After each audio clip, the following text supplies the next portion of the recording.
নমস্কার বন্ধুরা, স্বপ্না ব্লগে সবাইকে অনেক অনেক স্বাগত। আজ আবার একটি নতুন রেসিপি নিয়ে হাজির হয়েছি। গাঁটি কচু আলু দিয়ে রুই মাছের পাতলা ঝোল। এই রেসিপিটি গরম ভাতের সাথে খেতে অসাধারণ লাগে। রেসিপিটি বানানোর জন্য এখানে আমি রুই মাছ কেটে ধুয়ে পরিষ্কার করে নিয়েছি। এখন আমি নুন হলুদ মাখিয়ে মাছগুলোকে ভেজে নেব। আর এতটা মাছ আমি তরকারিতে দেব না, কিছুটা মাছ আমি দেবো আর কিছুটা মাছ আমি ভাজা রেখে দেবো। তো নুন হলুদটা আমার মাখানো হয়ে গেছে, এখন আমি মাছগুলোকে ভেজে নেব।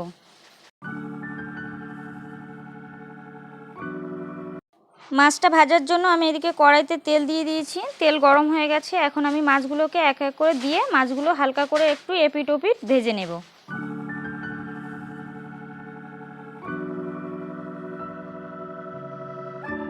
মাছগুলো একটা করে পিঠ উল্টে দিয়েছি, আর এই কড়াইটার মধ্যে মাছগুলো ধরে নিচ্ছে, কারণ এই কড়াইটাতে মাছ ভাজা হয় না, সেই জন্য। তো আমি অন্য একটা কড়াইতে মাছগুলো ভেজে নেব ভালো করে। আর এদিকে আমি গাঁটি কচু কেটে ধুয়ে পরিষ্কার করে নিয়েছি, জলের মধ্যে দিয়ে নিয়েছি। এখন কচুটাকে একটু হালকা করে আমি নুন দিয়ে সিদ্ধ করে নেব।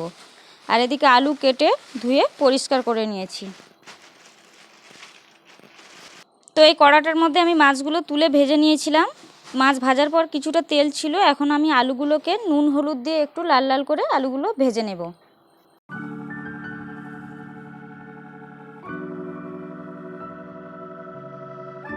আলুটা আমার ভাজা হয়ে গেছে লাল লাল করে, আর ওদিকে আমার কচুটাও সিদ্ধ হয়ে গেছে। আমি জল ঝরিয়ে নিয়েছি কচুটা।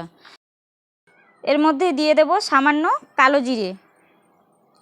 কালো জিরেটা একটু দিয়ে নাড়াচাড়া করে আমি দিয়ে দেবো সিদ্ধ করে রাখা কচুটা দিয়ে আমি আরও একটু ভালো করে আলু আর কচুটাকে ভাজা ভাজা করে নেব। তো কচুটা দিয়ে দিচ্ছি, দিয়ে ভাজা ভাজা করে নেব একটু।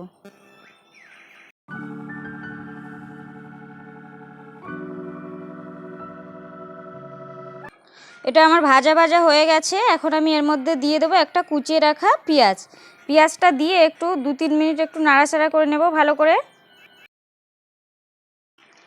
2-3 মিনিট নাড়াচাড়া করে নিয়েছি, পেঁয়াজটা অনেকটা ভাজা ভাজা হয়ে গেছে। এখন দিয়ে দিলাম একটা কুচিয়ে রাখা টমেটোটা দিয়ে আর একটু 2-3 মিনিট নাড়াচাড়া করে নেব।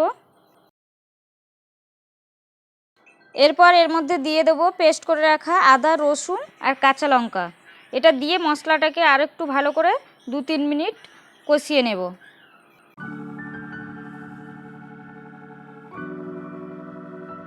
কষানো হয়ে গেছে, কাঁচা গন্ধটা ছেড়ে গেছে আদা রসুনের। এখন এর মধ্যে দিয়ে দিচ্ছি ধনে গুঁড়ো, জিরে গুঁড়ো, হলুদ গুঁড়ো আর সামান্য শুকনো লঙ্কার গুঁড়ো দিয়ে দেবো। দিয়ে আর একটু সামান্য জল দিয়ে দেবো। দিয়ে মশলাটাকে ভালো করে কচু আর আলুর সাথে কষিয়ে নেব তেল ছাড়া পর্যন্ত।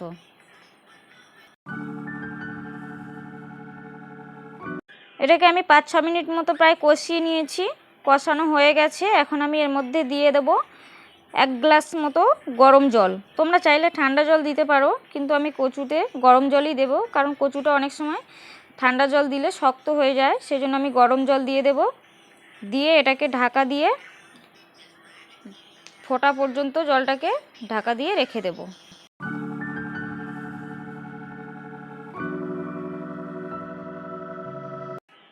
আমার জলটা ফুটে গেছে, এখন আমি দিয়ে দেব ভেজে রাখা মাছগুলোকে। কিছুটা মাছ দিয়ে দিচ্ছি, আর কিছুটা মাছ আমি ভাজা খাওয়ার জন্য রেখে দিয়েছি। এখন এটাকে ঢাকা দিয়ে 8-10 মিনিট মতো আমি রান্না করে নেব। 8-10 মিনিট রান্না করা আমার হয়ে গেছে।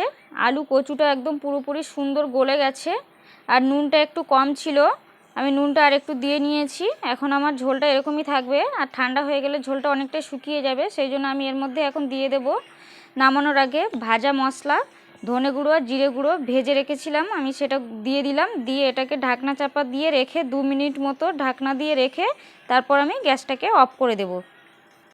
আজকের রেসিপি এ পর্যন্ত। ভিডিও ভালো লাগলে অবশ্যই লাইক কমেন্ট শেয়ার করতে ভুলো না। চ্যানেলটা সাবস্ক্রাইব করে পাশে থেকো, আর দেখা হচ্ছে পরবর্তী ভিডিওতে। সবাইকে অসংখ্য অসংখ্য ধন্যবাদ। সবাই ভালো থেকো, সুস্থ থেকো। আবার দেখা হচ্ছে পরবর্তী ভিডিওতে।